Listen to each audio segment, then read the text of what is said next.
وزیر اعظم عمران خان نے کہا ہے کہ محسن انسانیت حضرت محمد صلی اللہ علیہ وسلم کے یوم ولادت کے موقع پر پوری ملت اسلامیہ کو بالعموم اور اہلیان وطن کو بالخصوص مبارکباد پیش کرتا ہوں اور دعا کرتا ہوں کہ ایسے مبارک مہینے ہماری زندگی میں بار بار آتے رہیں۔ وزیر اعظم نے کہا کہ پیغمبر اسلام حضرت محمد مصطفیٰ صلی اللہ علیہ وآلہ وسلم کی زندگی اعلی اخلاق کا بہترین نمونہ ہے۔ آپ صلی اللہ علیہ وآلہ وسلم نے دشمنوں سے اپنے آپ کو صادق اور امین کہلوایا اور تبلیغ اسلام اس وقت شروع کی جب لوگوں نے انہیں صادق و امین تسلیم کر لیا تھا۔ آپ صلی اللہ علیہ وآلہ وسلم نے کبھی جھوٹ نہیں بولا اور نہ کبھی امانت میں خیانت کی۔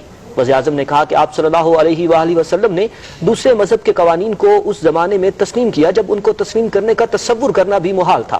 نہ صرف انہیں تسلیم کیا بلکہ ان پر عمل پیرا ہونے کی ضمانت بھی دی۔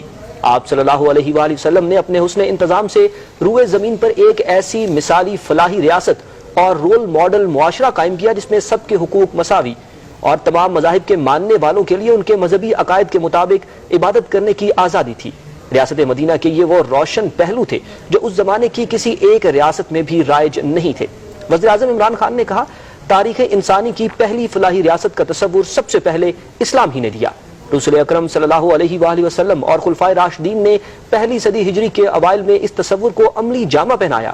آج کی مہذب و ترقی یافتہ دنیا میں فلاحی ریاست کا جو اعلیٰ سے اعلیٰ تصور ہے وہ ہمارے آقا حضرت محمد مصطفیٰ صلی اللہ علیہ وآلہ وسلم نے آج سے 1400 سال قبل اس دور کے جاہلیت اور زوال پذیر انسانی معاشرے میں ریاست مدینہ کی صورت میں قائم کر کے دکھایا۔